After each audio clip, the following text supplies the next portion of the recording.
Bismillah wa salatu wa salamu ala rasulillah wa ala alihi wa sahbihi ajma'in. Assalamu alaikum everyone. Welcome to Amazed by the Quran, a series in which I love talking about what I find amazing about the Quran. Today I want to share with you two ayat. I'm going to compare them to each other. One belongs to the 57th surah, Surah Al-Hadid, and the other to the 64th surah, At-Taghabun.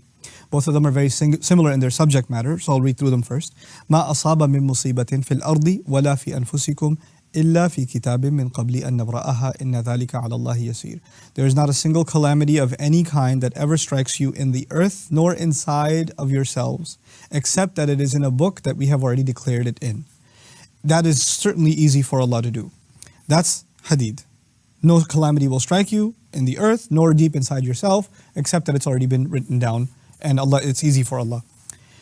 The second case is Taghabun. Allah says, ما أصاب من مصيبة إلا بإذن الله ومن يؤمن بالله يهدي قلبه والله بكل شيء عليم. There's not a single calamity of any kind that will ever strike you except by Allah's permission, by Allah's leave. And whoever were to believe in Allah, Allah will guide their heart. And Allah is all knowledgeable about everything. So it's interesting that in the first case, when Allah says not a single calamity will strike you, He added not in the land and not deep inside yourselves. Not in the earth and not inside yourselves. He didn't do that for the case of Taghabun. In Taghabun he said, not any calamity at all will strike, except that it is by Allah's permission. So he didn't add that additional qualifier of in the land and inside of yourselves. This is part of the beauty of the Quran in its sensitivity to context. Surah Al-Hadid, which is the one actually I want to talk to you about more. By the way, Surah Al-Taghabun, 64th surah, where Allah did not add fil ardi wala fi anfusikum, not in the land, not inside yourselves. He didn't add that piece. It's actually more brief in its account of faith. Surah Al-Hadid is much more expansive. And the previous ayat, listen to this. اعلموا أنما الحياة الدنيا لعب ولهو وزينة وتفاخر بينكم. You had better know that worldly life amounts to nothing more than games and entertainment and beautification and showing off to one another. وَتَكَاثُرٌ فِي الْأَمْوَالِ وَالْأَوْلَادِ, and sharing this desire to have more and more when it comes to money and kids.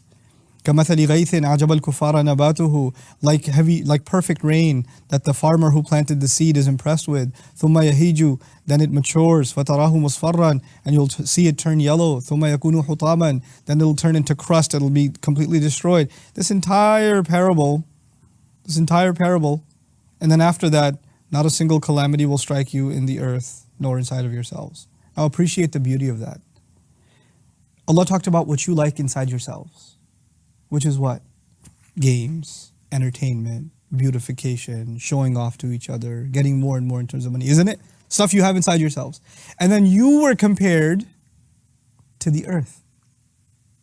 To the earth. Like a seed that's planted in the earth, and rain comes and it comes out, and that elaborate picture that's being painted, part of the ayah is about the earth, and part of the ayah is about yourself. How reflection on the earth is going to make you think about yourself. In the very next ayat, he says, not a single calamity will strike you in the earth and not inside yourselves, except that Allah has decreed it. SubhanAllah.